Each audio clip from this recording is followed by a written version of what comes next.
Kia ora Year 9. In this video I'm going to go through the unistructural questions in the practice algebra test that we've given you. This is to help you with your revision. So I want you to make sure that you've got a pen and paper and your maths book with you as we go. So make sure that you're doing these questions, not just watching the video. Do them in your book, or you could do them on a separate sheet of paper and make notes on what you're still having trouble with. Then go to either the textbook or Education Perfect to figure out what to do next, or go ask your teacher. Okay, so we're going to start off with some simplifying questions, and the big idea in here is like terms. So the first one we've got is A plus A plus A plus A. Because they're all the same type of term, we can add them together, and we've got 4 of them. So that first one's going to be 4A. The next one is the same idea, but instead of writing out B plus B plus B plus B plus B, we've written it already as 5B. So remember that in algebra we never write the times sign, we just write the number and then the variable. And the fancy name for this that we want you to start using is the word coefficient. And the coefficient is the number that sits next to the variable. So that was a little sidetrack, but question 2 is one where we've got 5B and 7B, and we can add them together, so we get 12B. In question 3, it's the same idea. We've got 7 lots of C, take away 3 lots of C, so that's 4C. The next one also has all like terms. 5 lots of D, take away D, plus 6D. Now notice that we haven't got take away 1D. We never write the 1 when we're working with algebra. We don't need to. We've just got a D, right? So 5D take away D means I've got 4D plus 6 more gives me 10D. Now number 5 is the first example where we've got 2 types of terms. We've got the G terms and then we've got the H terms.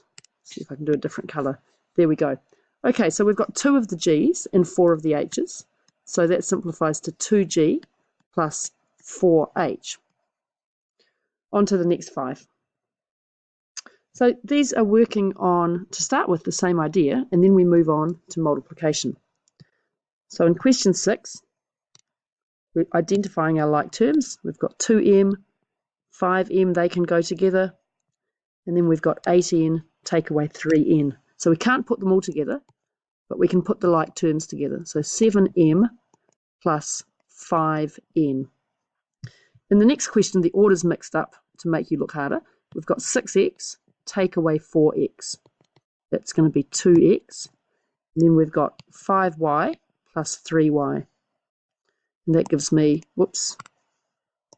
plus 8Y. Now we switch on to a new idea, which is multiplication. And here we need to go back to what we know about powers when we're working with numbers. So 2 squared is 2 times 2.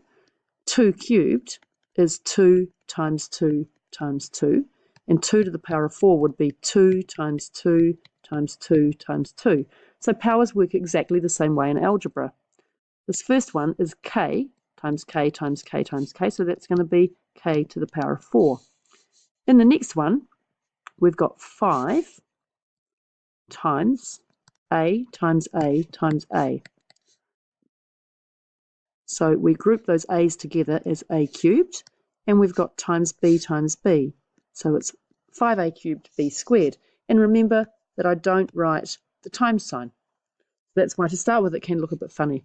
The next one is 4A times 7A.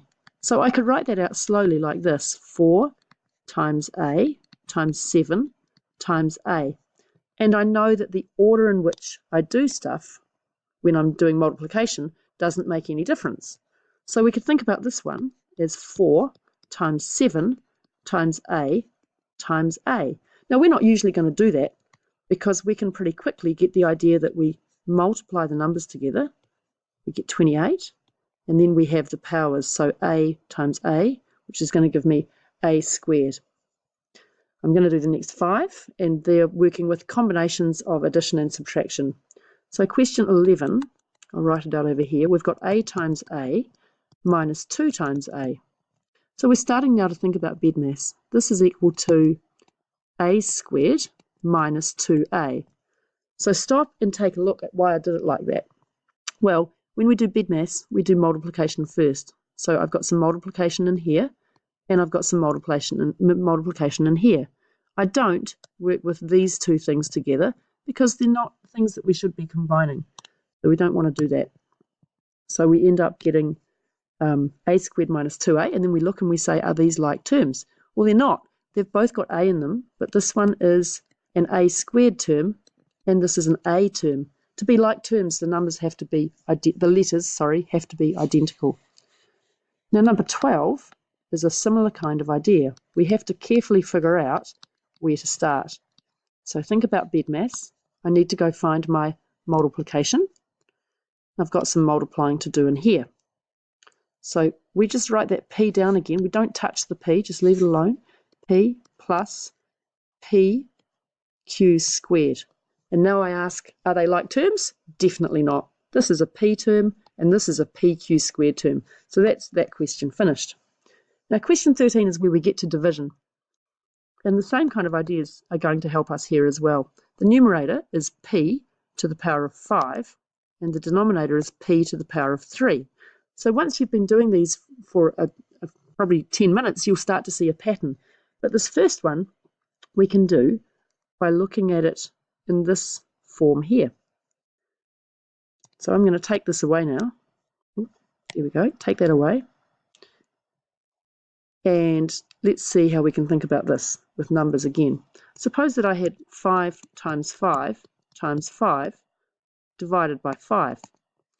I can remove a common factor. We're doing equivalent fractions, right? So here we get 25. If I had 3 times 3 times 3 times 3 divided by 3 times 3, I could simplify like this. So I can do the same thing over here with the algebra. These ones, these 3 p times p times p in the numerator and denominator can be simplified. So we end up with p times p, which is p squared, right? And you don't need to write this line. I'm just doing this slowly for those of you who found division a bit tricky. In number 14, first of all I work on the numbers. So 18 divided by 9 is 2. And then I look at the letters and I've just got y. So that one is 2y. On to these next ones. Now this is looking at another skill, which is substitution. If you're in my class, this is the subject that Mr. Cox taught you. And we've got a letter and we've got a number. So we're saying let's substitute the number for the variable. So 3e plus 5, we take out the letter and we put in the number. It's going to be 3 times 2 plus 5, which gives me 11. Remember, we always write our substitution down. We always show our working for these, even if it feels a little bit too easy. So 5g minus 2h, it's going to be 5 times 3 minus 2 times 4. Right, so I'm using these numbers in this question. 15, take away 8, which gives me 7. All right, number 17. A bracket b minus 3. Well, that bracket has got an invisible times in there. And when we put the numbers back in, we're going to put the times sign back in. So it's 2 times 7 minus 3. Now, even when we've got the numbers there, we don't have to have that times sign, right? Sometimes we do, and sometimes we don't. When I'm working with algebra, I never have a times sign in there. We're going to do BIDMAS, so the first thing we're going to work out is what's 7 take away 3, and it's 4. So we go 2 times 4, and that gives me 8. Right, just 4 more left, and then that'll be all for today. Expanding works like this. If I've got 2 times x plus 1, I can think of that as 2x, 2 times x, plus, whoops, don't know what happened there, there we go, plus 2 times 2. And that's all I can do with that. I can't combine this because they're not like terms. So that's how brackets work. We've done that quite a lot in class, so that's why I'm just giving the how explanation and not the why. Remember that when we did that, we started looking at 2 times 5, and we decided that we could break that up into 5 dots. So actually, guys, now I am giving you the why explanation. Right? Remember, we can split numbers up. And here we're splitting up 5. We can split it into 2 lots of 3 and 2 lots of 2. And we can write it like this. Then we work out 2 3s are 6 plus 2 2s. So it's the same idea with algebra.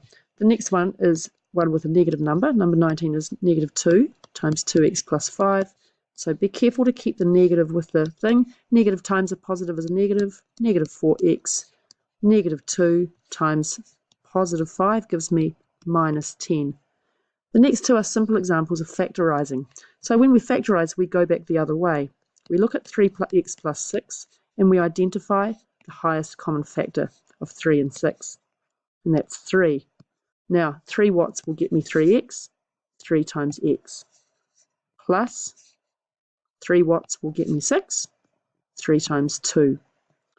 And then number 21, just to finish off, is 8x take away 12. So the highest common factor in here is 4. Right? 4 is a factor of 8 and 4 is a factor of 12. So it's 4, bracket, 2x.